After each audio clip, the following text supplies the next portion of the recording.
안녕하세요. 사연 읽어주는 남녀입니다. 오늘도 와주셔서 감사드리며 그럼 오늘의 사연 읽어보겠습니다. 안녕하세요. 저는 새아버지를 둔 딸입니다. 새아버지, 그 어감부터가 거리감이 느껴지잖아요. 말 그대로 풀이하자면 친부는 헌 아버지인 건가 싶기도 하고 말이죠. 그리고 저 또한 새아버지라는 느낌이 다른 분들과 별반 차이가 없었습니다. 막연히 긍정적이다기보다는 약간은 거리낌이 있는 단어였으니까요. 저도 다른 가정처럼 새아버지랄 것 없이 원래 나의 친아버지와 살면 평범하고 좋겠지만 사람 일, 특히나 가족 문제가 꼭 교과서처럼 뜻대로 되는 것이 아니었습니다. 세상엔 다양한 가족관계가 존재하고 저 또한 어쩔 수 없는 상황으로 인해 그런 다양함 중 하나일 뿐이라는 걸 알게 되었네요.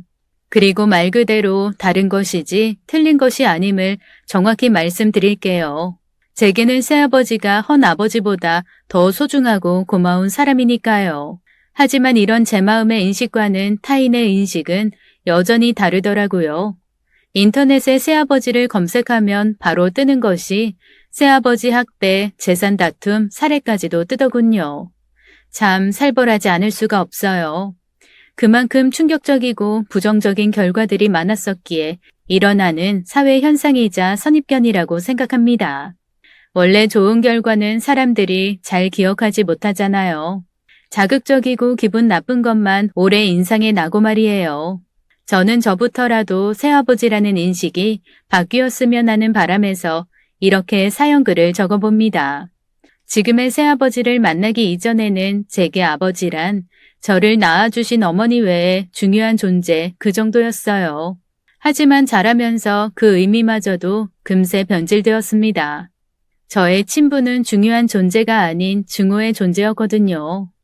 참고로 친아버지께서는 제가 20살 때 돌아가셨어요. 그 후에 저희 어머니가 제가하시면서 지금의 새아버지를 만나게 된 것이고요. 제 친부는 참으로 불성실한 가장이었습니다.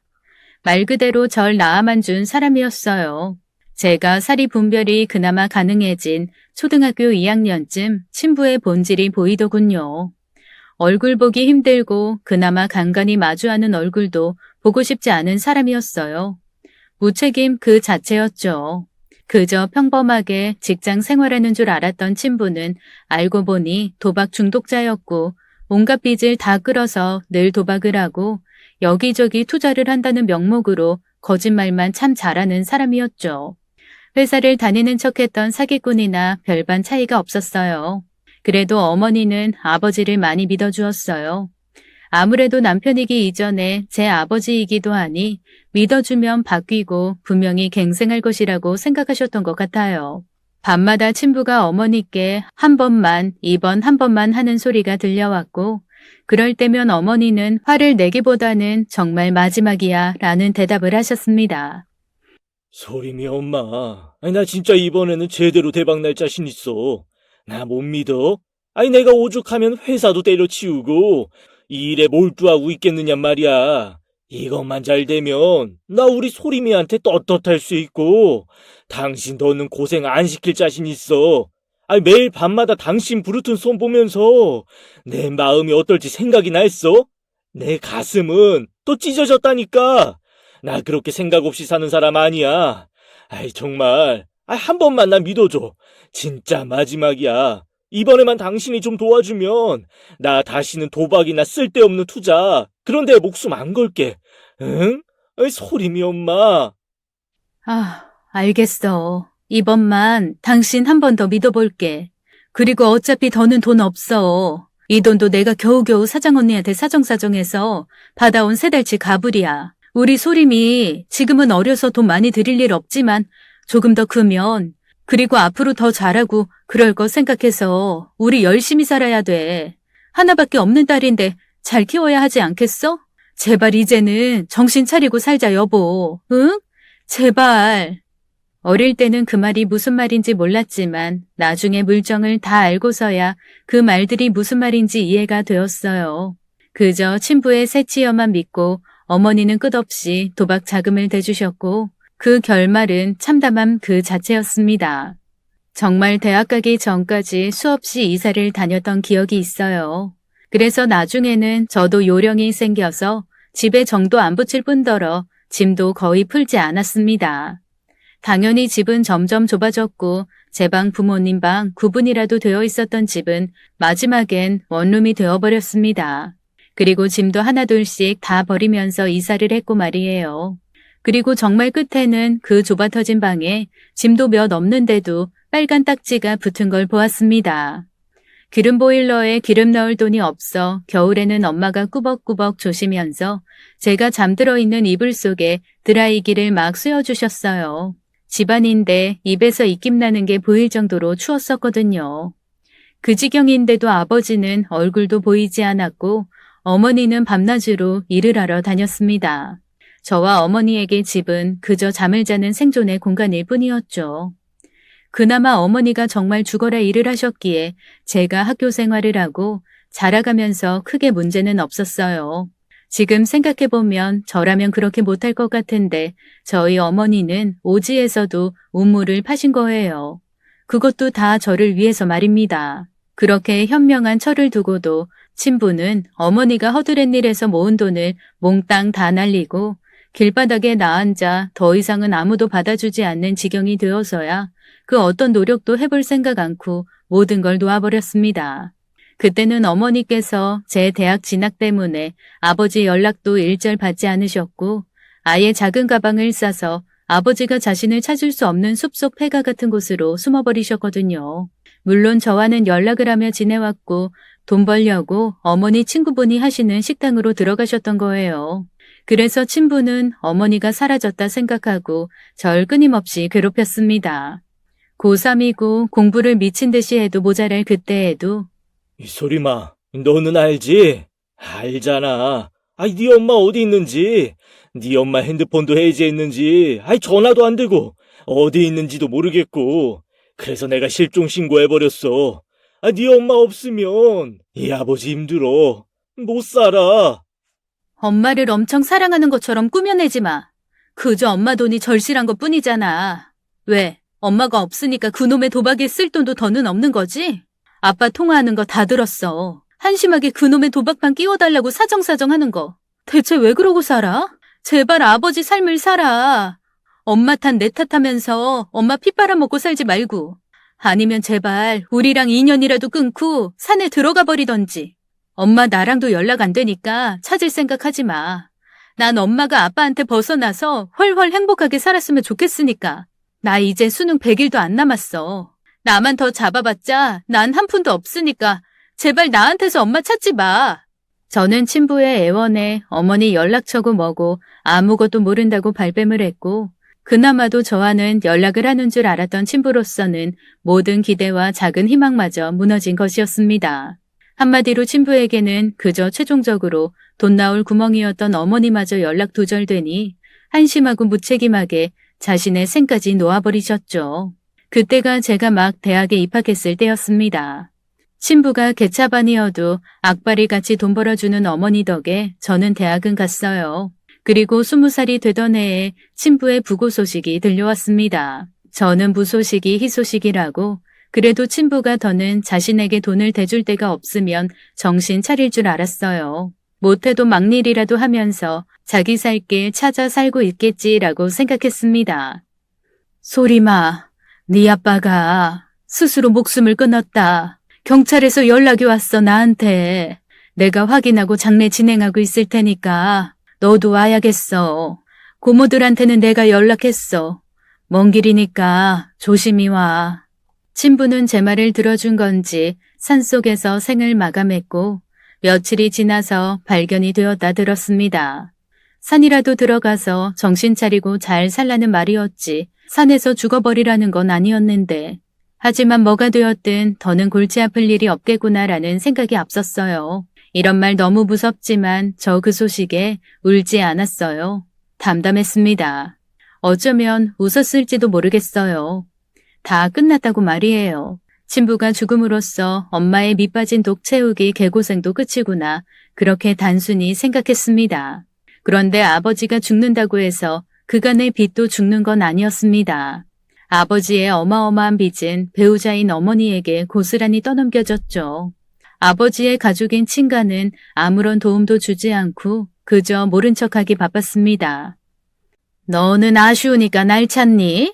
그리고 우리 명진이가 네 남편이지 내 남편은 아니잖아. 그러니까 가까운 가족인 너네가 알아서 처리해야지. 갑자기 가족 운운하면서 우리한테 빚을 돌리려고 하네. 아유 뻔뻔해 정말. 고모의 말을 듣자면 저희 가족이 그간 친가에 꽤나 손을 벌린 듯 들리지만 친가나 친부나 금전적인 문제가 생기면 무조건 저희 어머니에게만 책임을 전가했습니다. 다른 건 몰라도 딸인 제가 옆에서 다 봐왔기에 제일 잘 알고 있었어요. 심지어 아버지의 장례 비용까지 고모들은 한 푼 보태지 않고 쓴소리만 내내 하다가 돌아가 버렸습니다. 저는 돌아가는 고모들의 뒤통수에 대고 소리 질렀어요. 고모들, 정말 그러는 거 아니에요. 우리 엄마가 뭘 그렇게 잘못했는데요?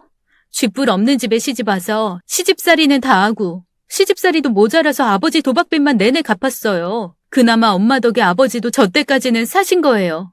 엄마 때문에 지금 죽은 게 아니라 여태 다 봐놓고는 나보다 더 잘 알면서 다들 왜 그러세요? 양심이라는 게 눈 가리면 사라지는 건가 보죠? 여태도 그랬지만 앞으로도 저희가 아쉬운 소리 할 일 없을 거고 저희가 연락도 안 할 거예요. 오히려 이 상황이 되니 죽은 아버지가 다 불쌍해지네요. 자기가 죽었는데 진짜 핏줄인 자기 식구들이 이렇게 남보다도 못하게 외면을 하니 말이에요. 세상 불쌍할 수가 없네요. 다들 잘 먹고 잘 사세요. 저도 우리 엄마랑 둘이 보란 듯이 잘 살 거니까. 고모들은 소리치는 제 말도 무시한 채 가버렸고 저는 고모들의 모습이 보이지 않게 되자 그 자리에 털썩 주저앉아 울었습니다. 그때의 눈물은 돌아가신 친부가 불쌍해서도 아니었고 장례식장이어서도 아니었어요. 그냥 그런 저를 토닥여주는 어머니가 안타까워서 눈물이 났습니다. 그리곤 슬픔이고 뭐고 접어두고 냉정한 현실을 위해서 정리를 시작했어요. 그 순간 무조건 엄마와 내가 다 짊어지게 생겼다. 난 대학을 그만둬야겠구나 결심하고 있었어요. 아버지의 장례를 치르고는 그래도 어머니는 끝까지 아버지 가는 길을 외롭지 않게 해주었습니다. 제가 어머니라면 아버지 유골함이고 뭐고 다 내던져버릴 것 같은데 어머니는 잘 모셔주었죠. 네 아버지 그렇게 나쁜 사람은 아니야. 그냥 불쌍한 사람이지. 혼자서 그 산속에 들어가서 얼마나 무서워서 떨었을까. 어두운 걸 죽기보다 싫어해서 밤에 불도 켜고 자는 사람인데 그 시간에 그 어두운 산속에서 그 무서움도 잊을 만큼 사는 게 더 무서웠나 봐. 이미 늦었지만 그래도 가는 길이라도 덜 무섭게 보내주자 소리마. 모르긴 몰라도 네 친아버지잖아. 네 아빠 없으면 우리 소리미도 없을 거 생각하면 난 크게 원망 없어. 그리고 저는 그 해에 대학을 휴학하고 죽어라 일만 하는 어머니를 위해 저도 죽지 않을 만큼만 일했습니다. 정말 안 해본 아르바이트가 없었던 것 같아요. 시간을 쪼개고 쪼개서 돈 되는 아르바이트면 다 했습니다. 그렇게 3년쯤 일했을까 여느 때처럼 알바를 하던 날이었어요. 소리마, 이거 어떻게 하지? 미순 이모가 은행 일 때문에 오늘 출근 많이 늦는다네. 근데 우리 맨날 갖다 줘야 하는 데 있잖아. 거기만 소림이 네가 잠깐 해줄 수 있니? 오늘만 좀 부탁할게. 어디인지는 우리 소림이 똑똑해서 다 알지? 그날따라 배달 이모가 아프셔서 늦게라도 못 나오셔서 결국에는 결근하셨고 저는 머리에 백반쟁반을 서투르게 이고는 쇼핑몰 안으로 뛰어다녀야 했습니다. 그러다가 건너 건물로 배달을 가게 되었는데 달리는 오토바이와 부딪혀버렸죠. 그래서 발목 인대가 나갔어요. 처음에는 삐끗한 것인 줄 알았는데 오토바이 운전자와 병원을 찾으니 의사가 수술해야 한다고 하더군요. 그런데 그 와중에 저와 부딪힌 오토바이 운전자분이 좀 몰상식한 분이셨고 제게 오히려 피해를 호소하셨습니다. 자신이 오늘 할당된 배달을 돈으로 계산하면 어마어마한데 저 때문에 다 망쳤다고 다 물어내라고 말이에요. 저도 헛똑똑이인지라 그렇게 따지고 드니 수술을 해야 하는 입장인 제가 오히려 사과를 하고 있더라고요. 학생, 시간이 돈이라는 거 잘 알지? 내 오늘 하루만 몇백이야. 알아? 지금도 총각을 다투면서 일해도 모자를 파네. 내가 지금 학생 때문에 병원에서 죽치고 있는 게 말이 되냐고. 협의고 뭐고 다 필요 없으니까 그냥 나 다시 일하러 가게 보내주고 나중에 딴소리 하지 마. 알겠어? 지금 이 순간부터 아가씨가 다 협의한 거야. 알겠지? 뭐 다리 수술을 했다느니 통원 치료를 해야 한다느니 돈돈거리면 그거 사기되는 거야. 오토바이 운전자분 목소리가 워낙 커서 바로 제 옆에 교통사고로 누워 계셨던 아저씨께서 한 소리 하셨습니다. 얼씨구 지랄. 야, 이 사기꾼아. 네가 사기꾼이지. 학생이 어리고 순진해 보이니까 바로 등쳐 먹으려는 거 보소. 네가 배상을 받아야 한다고? 참네. 내가 살다 사기꾼을 바로 직관을 다하고 별일이야. 야, 학생이 물어줄 거 하나 없어. 옆에서 들어보니까 학생이야말로 아르바이트비랑 수술비랑 치료비랑 다 받아야겠구만. 지금은 어려서 모를 건데 지금 그거 다리 수술하잖아? 나처럼 나이 50 먹어도 그 수술한 데가 쑤시게 되어 있어. 나중에 비 오면 내 생각날걸? 아이, 그때 그 아저씨 말이 맞았네. 하고 말이야. 그니까 부모님 빨리 불러서 다 받아내 빨리.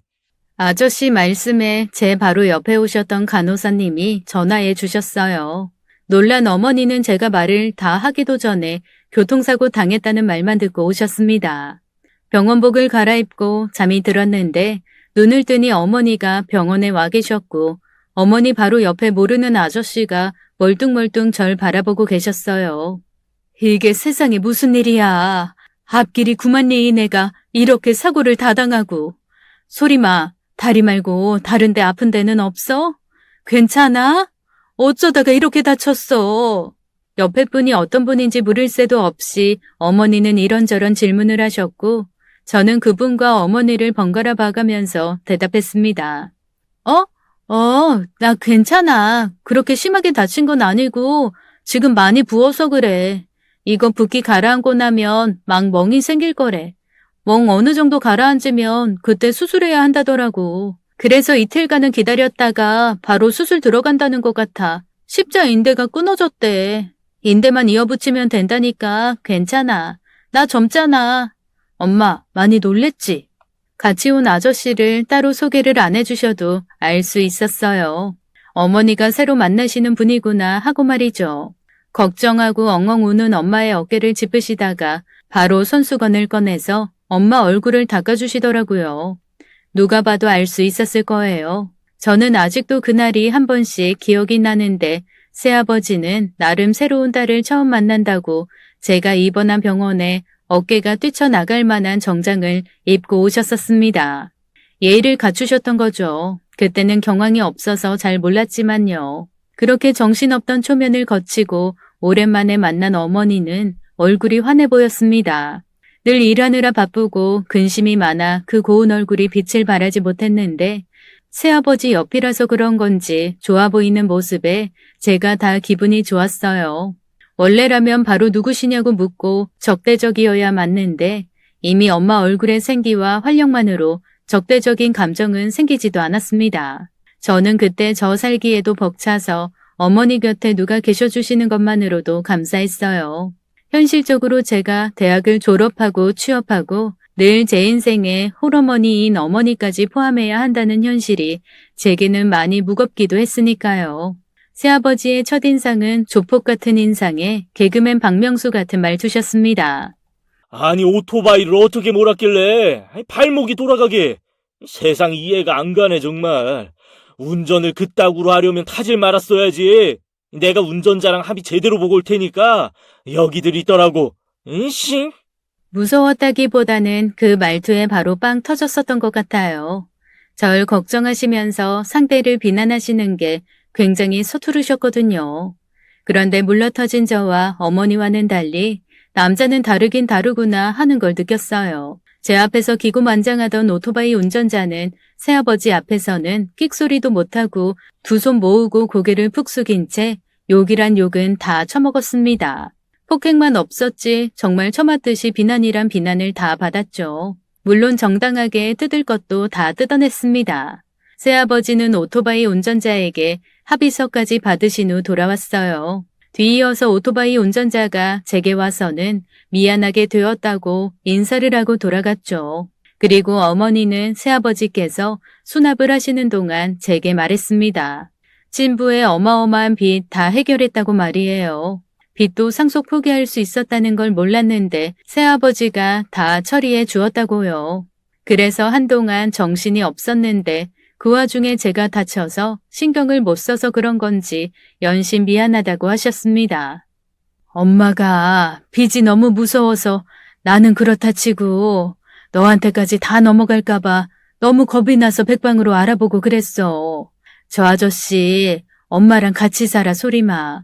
좀 됐어. 엄마가 일하는 산장식당에 자주 오는 손님인데 우리 빚 이야기하고 하나둘 해결해 주시면서 엄마가 많이 의지했고 그러면서 정이 많이 붙었어.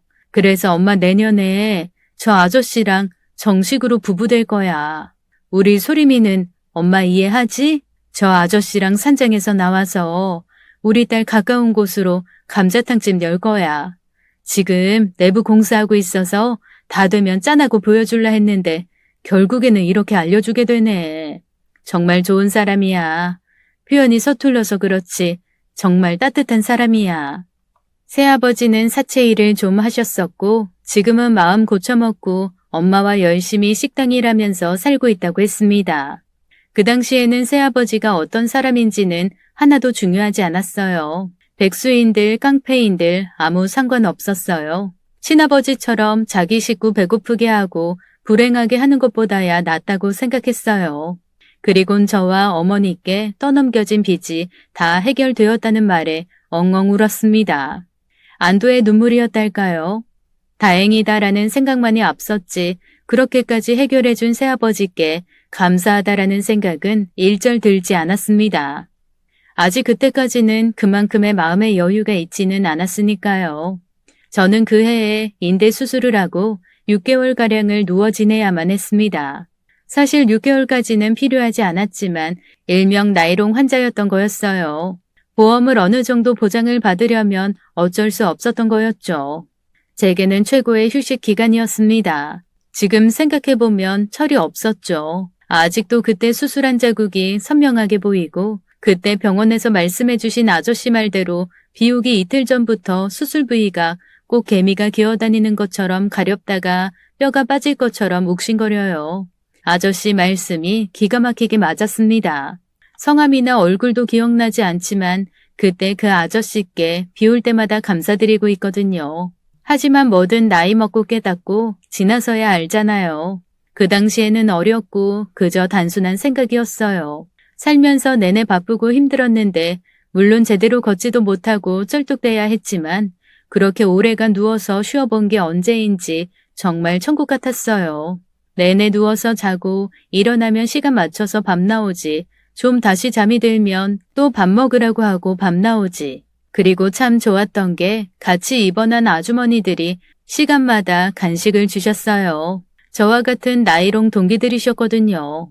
제가 멀뚱멀뚱 가만히 있으면 학생 홍시 먹어, 학생 약과 먹을래, 학생 화투 칠 줄 알아 하면서 심심할 틈 없이 해주셨습니다. 여유 없어서 텔레비전에서 뭘 하고 있는지도 모르고 살았는데 여유 부리면서 TV 보지 저에게는 천국이 아닐 수가 없었어요. 저는 제가 그렇게 웃음이 많은지 그때 처음 알았습니다. 나이롱 동기들이랑 수다 떨면서 얼마나 웃었는지 잠이 들 때에는 배에 알이 다 배겨서 수술 부위보다도 더 아팠어요. 그렇게 맘 편하게 놀다 보니 나이롱을 누리는 시간도 금방 지나고 깁스도 풀게 되었습니다. 그리고 깁스를 푸는 날 새아버지께서 제게 말했어요. 퉁명스러운 말투로 빨리 복학하라고 말이에요. 내가 너네 과 사무실에 전화 넣었다. 아니 뭔 놈의 학교가 돈 내기 전에는 안 된다더니 돈 내니까 바로 된다더라. 네가 1년 다니고 휴학해서 이제는 2학년 1학기 거 돈 내라길래 다 냈으니까 빨리 수강 신청하라더라고. 얼른 야. 난 간다. 덕분에 대학교 구경도 다 해봤어야.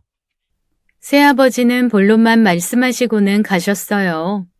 저야 학교 일정이나 이런저런 것들을 다 꿰고 있으니 쉽지만 새아버지 입장에서는 모든 게 처음이고 어려우셨을 텐데 이제 막 태어난 절 위에서 모든 걸 다 해결해 놓으신 상태였습니다. 심지어 꼭 대학 막 입학한 딸에게 하듯이 꽃도 한 다발 사주시고 제 취향은 아니었지만 새 신발에 새 옷도 선물해 주셨죠. 예전에 제가 대학 갈 때나 고등학교 졸업할 땐 아무것도 없었고 친아버지에게 술주정만 받았었거든요. 기분이 좋으면서도 이런저런 생각이 들었습니다. 이렇게까지 안 하셔도 되는데 나한테 잘 보이고 싶으시기라도 하신 건가?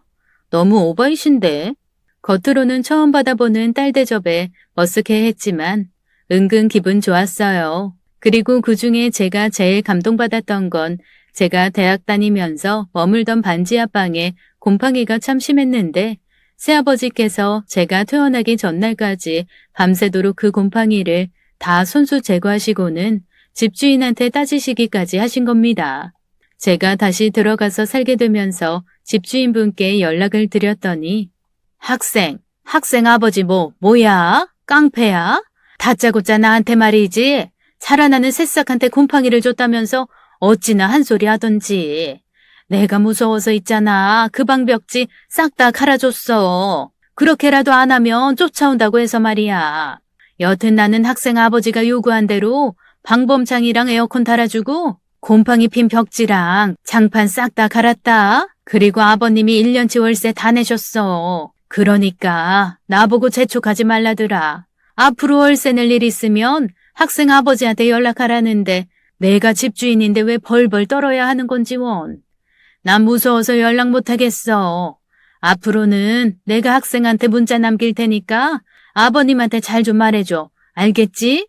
그때 지방에서 월세 19만 원짜리 반지하 살던 때라서 월세가 싸니까 제대로 요구도 못하고 지내던 거였거든요. 집주인 아주머니가 이사 들어오던 날부터 집세가 싸니까 뭐든 감지덕지 하라는 듯이 쐐기를 박아놓으신 덕에 당연한 요구를 하나도 하지 않았었어요. 그런데 그걸 새아버지가 싹 다 해주신 겁니다. 그래서 고맙고 원래 이렇게 요구를 해야 하는 거구나 하고 배웠죠. 다시 대학 생활을 시작하고 원래 하던 알바도 하려는데 어머니가 주말마다라도 엄마 식당으로 내려와서 쉬고 가라고 하는 거예요. 소리마, 이제 가게 다 완공됐거든. 2층에 우리 소리미 방도 만들어놨어. 1층은 우리 감자탕집이고 2층이 우리 사는 집이야. 지금은 소림이 대학 때문에 같이 못 살지만 학교 졸업하면 아예 들어와서 살 수도 있고. 그러니까 주말만이라도 와. 알았지? 엄마 미안. 나 주말에는 아르바이트 해. 토요일, 일요일 다 아르바이트하고 평일 오후에도 알바를 해서 엄마 말대로 졸업이나 해야 갈 수 있을 것 같네. 미안. 다음에 시간 내서 갈게. 그렇게 말하고 있는데 스피커 상태였는지 옆에서 말하는 새아버지 목소리가 들렸습니다. 대학생식이나 해서 뭔 일을 그렇게나 해. 아이, 학생은 학생이니까 공부만 해도 시원찮을 건데. 소리미한테 알바 다 그만두라고 해. 내가 일부러 그래서 집세도 1년치 냈는데. 대학생이 돈이 많이 드는가? 우리가 대주면 되니까 간두라고 혀. 아이, 얼른! 저도 모르게 그 말투를 듣고 피식 웃었어요. 사실 말만으로도 보상받은 기분 충분히 들었거든요. 그래서 바로 말을 바꿔서 이번 주말에 갈게 하고는 전화를 끊었습니다. 저는 새아버지와 어머니 덕에 대학생활 남은 3년간 정말 공부만 할 수 있었어요. 물론 제 개인 물품을 사려고 간간히 알바는 했지만 주말에는 하지 않았습니다. 그래서 주말에는 늘 어머니가 계신 집으로 갔어요. 그러면서 이런 게 가족이구나 싶었어요.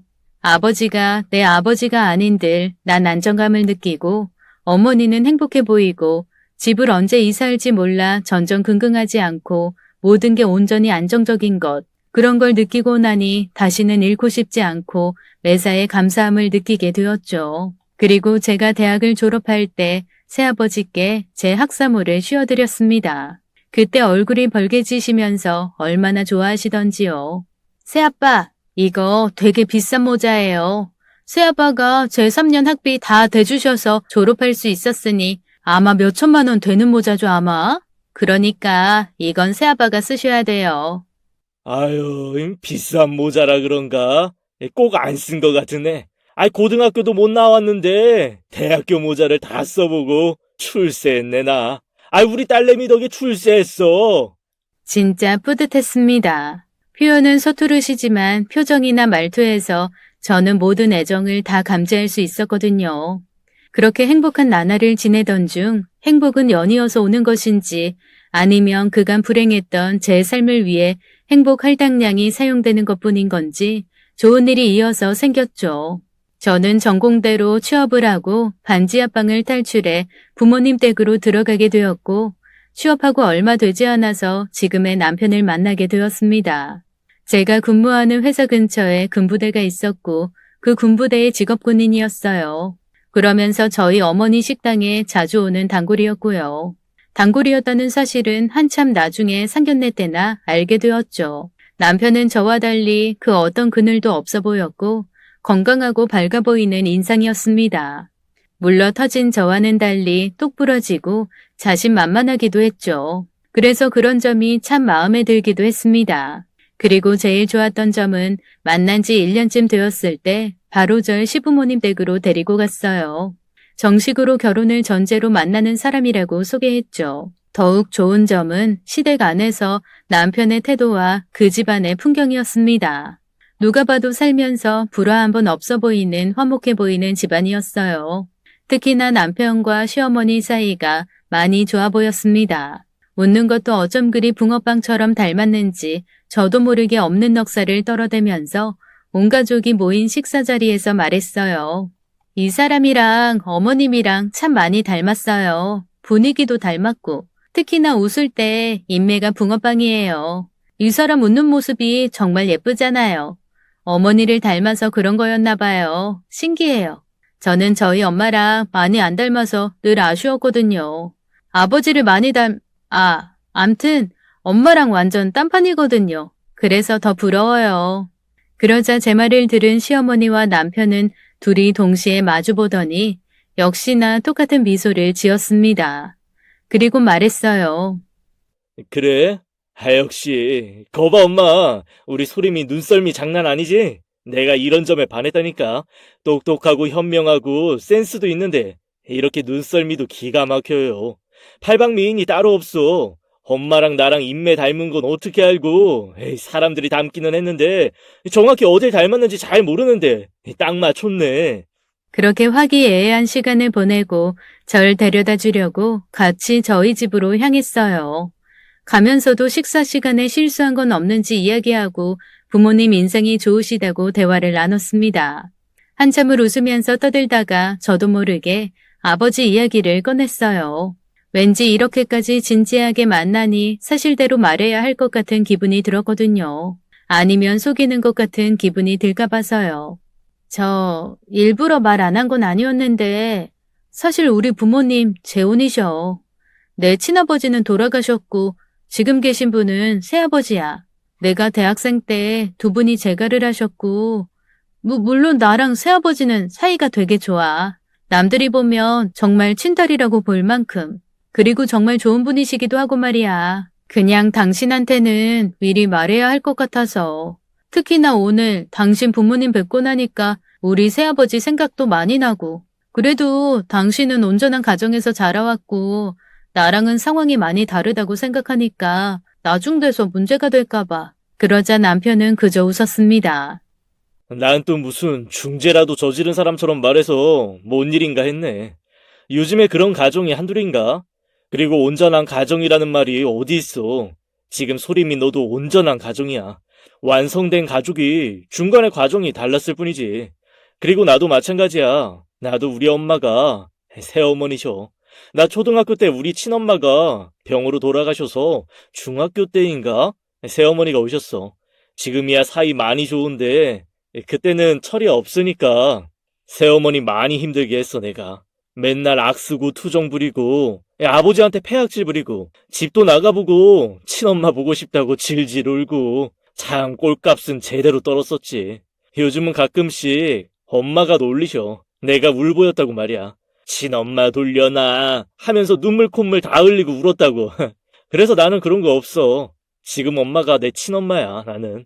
왜냐면 친엄마도 여전히 사랑하지만 지금 새엄마를 더 사랑해. 내가 힘들 때 늘 옆에 있어 주셨고 지금도 그렇고 제일 가까이 있는 사람부터 보는 게 나는 맞다고 봐. 내가 지금은 당신을 더 많이 바라보고 사랑하듯이. 그래서 지금은 아버지도 충분히 이해가 가고 오히려 새어머니를 모셔와서 감사하게 생각해. 안 오셨다면 어땠을까? 상상만 해도 끔찍해. 남자 둘이서 살았을까 생각하면, 에휴. 남편은 제가 진지하고 심각하게 꺼낸 이야기를 가볍고 밝게 마무리해 주었고, 저도 몰랐던 사실에 약간은 놀라면서도 다행이다 싶었습니다. 같은 경우이니 모르긴 몰라도 날 제일 많이 이해해 주겠구나 하고 말이죠. 그런데 새어머니와 새아버지는 같을 것이라 여겼던 저와는 달랐던 걸까요? 남편은 새아버지와 같이 산다는 제 말을 들은 이후로 이상한 질문들을 했습니다. 어느 날은 여느 때와 같이 집에서 있었던 일들을 소소하게 늘어놓았는데, 우리 아버지가 내가 새로 산 치마가 마음에 안 든다고 하시는 거야, 자꾸. 내가 전에도 말했었잖아. 우리 아버지 패션 감각 완전 꽝이라고. 쇼핑몰에서 시킨 거 입고 보여줬는데 완전 구리다고 하면서 당장 바꾸라고만 하는데 정말 패션 보는 눈 완전 없는 아버지가 그런 말 하시니까 정말 웃긴 거 있지? 그러면서 뭐라더라? 나보러 치마 그렇게 입을 거면 캉캉춤이나 추라나 뭐래나. 서커스단 같다고. 유행을 몰라도 너무 모르셔. 아버지 앞에서 지금 그 치마 입고 막 보여드렸다고? 그건 좀, 길이도 짧고 좀 그렇지 않아? 원래 딸들이 아버지랑 대면대면하고 그렇다는데, 자기는 아버지랑 사이가 좋네. 그것도 아주 과하게. 그런 이야기를 처음 꺼낸 것도 아니었어요. 그전에도 사사로운 가족 이야기들 자주 했었고 제가 판단하기에 전혀 문제가 없었거든요. 그런데 유독 아버지가 새아버지였다는 말을 들은 이후부터 남편의 말투가 많이 달라진 걸 느꼈습니다. 저는 그 상황이 무한해질까봐 그저 사이가 좋은 것뿐이라며 웃음으로 무마할 뿐이었죠. 그리고 저야말로 괜히 남편의 말에 민감하게 느끼는 게 아닌가라고 자책하기까지 했습니다. 하지만 단순한 오해가 아님을 또다시 시댁에 초대된 이후에야 알게 되었어요. 식사 초대를 받아서 남편과 함께 시댁에 두 번째 방문하기로 한 날, 뭘 좋아하실지 몰라서 저희 부모님과도 상의를 하고 그랬어요. 매번 얻어먹기만 하니 뭘 드리면 좋아하실까 하고 말이죠. 그때 새아버지께서 너 지난번에 집에 들어올 때 보니까, 무슨 향 같은 거 나던데, 그런 거 사드리는 게 어떨까나? 처음에는 네가 담배라도 태운 줄 알고 놀랬는데, 나중 되니까 그게 담배 냄새 아니고, 절에서나 나는 무슨 나무향 같더란 말이지. 내가 찾아보니까 집에서 많이들 향초 피우던데, 그런 건가? 저도 모르고 있었던 부분인데 투박한 새아버지 외형과는 다르게 굉장히 섬세하셨습니다. 남편에게 얼핏 물으니 인센스 스틱이라고 시어머니께서 좋아하시는 향 스틱이 있다고 하더라고요. 그래서 딱 그거다 싶어서 잔뜩 사서는 시댁에 갔습니다. 그랬더니 너무 좋아하셔서 뿌듯했어요. 어머, 저번에 들은 대로 우리 소림이 센스가 정말 대단하구나. 내가 이런 거 모으는지 어떻게 알았어? 나 이런 선물 엄청 좋아해. 소림아, 너무 고맙고 감사해. 특유의 러블리한 말투로 고마워하시면서 절 안아주셨고 저는 그 순간에 새아버지께 감사했어요. 이렇게 새아버지 덕에 점수를 딸 줄이야 하면서 말이죠. 그리곤 이전처럼 즐겁게 식사를 하면서 이런저런 이야기들을 나누는데 먼저 시댁 이야기들을 듣다가 간간히 저희 집 이야기를 섞어가면서 대화를 했어요. 그러다가 중간에 저희 집 문에 대한 이야기가 나왔습니다. 어머니가 예전에 한번 쓰러지신 적이 있어서 저희 집 문에는 잠금장치가 없거든요. 대신 방 안에 사람이 있으면 문 앞에 조명이 켜지게 되어 있어요. 그걸로 서로 배려하면서 특히나 화장실 같은 경우에는 잘 확인을 하고 써요. 그 이야기를 하다가 갑자기 남편이나 시어머니 표정이 심각해지시는 겁니다. 그러다가 이야기를 꺼내시는데 아무리 그래도 그건 좀 아니지 않니? 소림이 너 자는 방이라도 잠금장치 해놔. 모르긴 몰라도 다 큰 딸인데다가 네 아버지 새아버지시라면서 너도 조심을 해야지. 순간 저는 그 말을 듣고 어떻게 대처를 해야 하지 하고 놀랐습니다. 저는 새아버지를 그런 쪽으로 조금도 생각해 본 적이 없었는데 우선 남의 눈으로 봤을 때 그런 쪽으로도 생각할 수 있겠구나 싶어서 놀랐고 아무리 그래도 새아버지도 아버지인데 뭘 그렇게까지 생각하나 하는 마음도 동시에 들었죠. 제가 아무 말 못하고 당황하고 있으니 옆에 있던 남편이 이어 말하는데 시어머니와 같은 생각이라면서 한순간 저희 새아버지가 범법자인 것처럼 분위기가 만들어졌습니다. 아니, 그게 꼭 새아버지라서라기보다는 친아버지가 안 좋은 경우도 많다더라. 그러니까 우리 엄마 말씀은 조심해서 나쁠 건 없다고 하시는 것 같아. 하물며 어린 여자애들도 방문은 다 잠금장치가 되어 있는데, 당신은 다 큰 성인이기까지 하니 더더욱 조심하라. 뭐 그런 거니까. 너무 나쁘게 듣지 마. 그런데 그 순간 그동안 남편의 말들도 떠오르고 이전 방문 때와 다른 시댁 식구들 태도도 그렇고 불쾌함이 밀려와 더는 식사를 이어갈 수가 없었어요. 그래서 그 자리에서 죄송하다고 연신 사과를 드린 후 급히 집으로 돌아와 버렸습니다. 계속해서 남편 그리고 시어머니께 연락이 왔지만 받지 않았어요. 저와 새아버지 사이가 꼭 더러운 관계라도 된 것 같은 기분이라서 쉽게 풀리지 않았습니다. 그리고 남편 집에 초대받아서 밥 먹으러 간다고 들떠서 나갔던 제가 혼자서 씩씩거리며 들어오니 어머니와 새아버지는 제 눈치만 살필 뿐 그 어떤 것도 묻질 않으셨어요. 그 일을 계기로 남편과는 한 달간 연락하지 않았죠. 계속 사과만 하다가 지친 건지 남편도 더 이상 연락이 오지 않기 시작했어요. 그래서 이렇게 끝이 나나 보다 했습니다. 그런데 식당 일이 너무 바쁘다고 잠깐만 내려와 달라는 어머니의 요청에 식당에 내려가 보니 남편이 동료들을 잔뜩 끌고 와선 식당을 가득 채우고 있었어요. 남편을 정식으로 부모님께 소개해 준 적은 없었던 터라 부모님도 처음 뵌 거죠. 너스레를 떨면서 한참을 음식 칭찬을 하다가 모른 척하는 제게 다가와 남편은 사과를 하는 것이 아니라 프로포즈를 했습니다. 결혼하자고 말이죠. 상견례 날짜를 잡으려 들른 것이라 말했습니다. 그날 어쩌다 보니까 당신이나 아버님한테 크게 신뢰를 범했어. 정말 미안해. 하필 당신 오기 전에 그런 뉴스를 봐서는. 밑도 끝도 없이 그런 말을 한 나도 잘못이고 우리 엄마도 크게 반성하고 계셔. 당신 만나서 제대로 사과하고 싶다고 하셨는데 연락이 안 돼서 못했지. 다시 한번 미안하고 내 프로포즈 좀 받아주라. 당신이랑 한 달간 연락 안 된 게 꼭 천년 같더라. 그래서 연인 말고 부부해야겠어. 남편은 결국 제게 무릎까지 꿇었고 지켜보던 어머니와 새아버지께서도 그렇게까지 하는데 좀 받아주라고 말했습니다. 아이고, 우리 사이가 이렇게 우리 개업할 때부터 이용해준 단골인 줄도 몰랐네. 소리마, 뭐가 되었든 간에 좀 받아주라. 다른 건 몰라도 우리는 평생 단골 잃고 싶지가 않으네. 남편 말로는 근래의 뉴스에서 아버지나 새아버지의 자녀 성폭행 사건이 빈번했다 들었고 특히나 새아버지란 말에 내내 신경이 쓰였다고 말했어요. 걱정이 심하게 앞서서 무례를 범한 것이었고 정작 저희 새아버지를 직접 뵙고 나서는 그런 쓸데없는 걱정이 한 번에 다 해소되었다고 말해주었어요. 불쾌했던 건 맞지만 정작 당사자였던 새아버지께서 다 괜찮다면서 남편을 이해해 주셨고 그런 모습을 보니 저도 나름 이해가 되었습니다.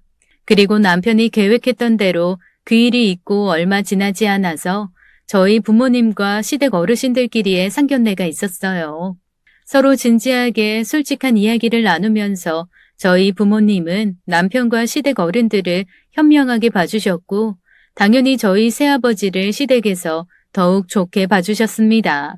그렇게 한참을 서로의 자식들에 대해서 이야기를 하던 중에 우리 소림이는 애가 얼마나 똑부러지고 현명한지 몰라요. 자기 하는 일도 잘하고 우리 애가 웬만해선 여자친구 안 데려오는데 소림이가 처음이었다니까요.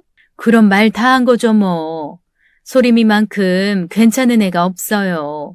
성숙하고 뭐든 알아서 잘하는 만능이요. 아이고, 우리 안사돈 분께서 잘못 보셔도 한참을 잘못 보셨네요. 우리 소림이 말씀하신 대로 그렇게 완벽한 아이 아닙니다. 아주 허점 투성이에요. 애가 마음도 약하고 정도 많아서 불쌍한 사람 그냥 못 지나치고 지도 돈 없으면서 다 털어주는 녀석이고요. 할 말은 또 얼마나 못하는지 낡아 빠진 집에 살면서 월세 적게 받았다고 한마디 따지지도 못하고 그 곰팡이 방에서 1년이나 살았고요. 지 엄마 힘들까봐 알바는 죽어라고 하면서 힘들다 소리 한 번을 안 했어요. 저희 딸이지만 완전히 완벽한 아이는 아니고 한없이 여리고 순수하고 모르는 게 많은 약한 아이예요. 이제 결혼하고 지 가정 차리고 살면 그 약한 마음 다치지 않게 우리 사위나 사돈께서 잘 보듬어 주셨으면 하는 바람입니다. 저는요. 그 말을 제가 바로 옆에서 듣는데 저도 모르게 눈물이 왈칵 쏟아졌고 훈훈하던 상견례 자리가 울음바다가 되어버렸습니다. 그 와중에도 새아버지는 우는 저와 어머니를 달래느라 정신이 없었고 저는 혹여나 그 자리에 대해서 시어머니나 아버님 혹은 남편이 기분이 나빴을까봐 걱정이었는데 다행히 그런 일은 없었어요. 오히려 가족애가 두터워서 좋게 봐주셨다고 들었습니다. 특히나 시어머니께서 저희 새아버지 칭찬을 많이 하셨다고 들었어요. 우리 엄마가 사돈이 이렇게 마음에 들기는 처음이겠대. 장모님도 인상이 참 좋아 보이시고 특히나 두 분 사이가 너무 좋아 보이셔서 질투가 다 나더라고 하시더라고. 알다시피 우리 아버지는 무뚝뚝하신데 아버님은 꿀이 뚝뚝 떨어지시니까 특히나 안 그러고 싶어도 상견례 내내 장인어른이 소림이 너한테 하는 걸 주의 깊게 보게 되었는데 진짜 친딸한테는 그렇게 못할 것 같다고 하시더라고. 우리 룸으로 막 들어갈 때 장인어른이 당신 코트 받아서 걸어주시고 당신 좋아하는 전복 먹으라고 대화 내내 챙겨주시는 거 보면서 정말 좋으신 분이고 좋은 아버지이시라고 말씀하셨어. 그리고 그런 분을 오해나 하고 그랬다고 다시 한번 죄송하시대. 저 또한 상견례 자리에서 시어머니가 달리 보였습니다. 애초부터 새어머니인지도 몰라볼 만큼 남편과 사이가 좋으셨기에 새어머니인들 아닌들 상관은 없었지만요. 상견례 자리에서 일부러 시어머니는 본인이 새엄마라는 걸 밝히시면서까지 저희 새아버지와 유대감을 맞추려고 노력하셨습니다. 물론 그 덕에 양가 부모님들의 이야기가 길어지기도 하고 공감도 많이 되었고요. 그렇게 한 관문을 지나고 결혼 준비를 하게 되었습니다. 그런데 상견례하고 바로 결혼하게 될 줄 알았는데 생각보다 결혼은 힘든 관문이었어요. 새아버지께서 저와 남편의 건강검진이 필요하다고 하셨어요. 그건 필수라고 말이죠. 그래서 검진도 받고 그 다음은 등산을 높은 곳으로 가라고 하시는 겁니다. 둘이 힘든 거 같이 해본 적 한 번도 없지. 원래 몸이 정말 힘들 때 본성이 나오는 법이거든. 결혼 정말 쉽게 생각하면 안 되는 거야. 급한 거 아니니까 너희들 진지하게 생각해 볼 시간을 더 주는 거지. 하지만 새아버지께서 간과한 것이 있었습니다. 남편의 직업은 군인이고 저는 비루한 몸뚱아리를 가진 등급은 운동 부족 직장인이라는 것을 말이죠. 정말 새아버지 말씀대로 인성이 바닥까지 내려가더군요. 산은 왜 이리도 높고 힘이 드는 건지 정말 욕만 안 했지 아무렇지 않은 남편에게 온갖 원망을 해가며 찡찡대고 말도 아니었습니다. 그런데 그러면서 발견한 것은 그만큼 남편의 끈기 있는 모습과 내내 짜증내는 저를 다 받아주는 평온한 모습이 굉장히 좋게 보였죠. 물론 남편은 제가 인성 쓰레기로 보였겠지만 말이에요. 그렇게 새아버지께서 하라는 걸 다 하고 마지막 관문이 딱 1년 뒤에 결혼하라는 것이었습니다. 온갖 원성을 다 들으시면서도 왜 그리 결혼을 미루시는 걸까 싶었는데 나중에 어머니에게서 들었어요. 결혼하기 전까지만 한 집에 같이 살 수 있으니 그 시간을 더 가지고 싶으셔서 그랬다고 말이에요. 뒤늦게 사실을 알고 결혼을 미루게 한 아버지에 대한 원망을 눈물로 씻어야만 했습니다. 정말 새아버지는 저를 친딸로 생각하셨구나 싶었어요. 그리고 대망의 결혼하는 날 빈자리 없이 결혼식을 채웠고 계획에는 없었지만 짓궂은 신랑 친구의 제안으로 새아버지와 남편이 저를 들고 앉았다 일어났다를 하는 힘겨루기가 있었는데 놀랍게도 새아버지가 이기셨습니다. 그리고 새아버지께서는 저를 안고 일어서는 내내 말씀하셨어요. 제발 잘 살아라, 행복하게만 잘 살아라 하고 말이죠. 그 말이 그렇게 고마울 수가 없었습니다. 군더더기 없는 간단한 말이었지만 제게는 정말 묵직하게 들려왔죠. 그리고 신혼여행 가는 길 전에 저는 새아버지를 처음으로 꼭 안아드렸습니다. 아빠, 엄마 옆에 나타나 주셔서 감사합니다. 내 아버지 해주셔서 정말 고맙습니다. 사랑합니다. 지금은 새아버지와도 20여 년이 넘게 같은 세월을 겪어왔기에 그 누가 봐도 부녀로 보일 만큼 많은 모습들이 닮았어요. 어머니나 아버지나 두 분 다 이제 많이 늙으셔서 조금만 더 일찍 만나셨으면 어땠을까 하는 안타까움이 있지만 지금 두 분의 다정한 모습도 여전히 보기 좋습니다. 늦게 만나신 만큼 더 늦게까지 함께 하셨으면 하는 바람입니다. 오늘 사연 어떠셨나요? 새아버지가 인간적으로 너무 좋으신 분 같네요. 아마도 사연자분이 인복을 타고나셨나 봅니다. 부디 앞으로 오래오래 건강하게 가족들과 함께 하시길 바랄게요. 오늘도 끝까지 함께 해주신 여러분 감사합니다.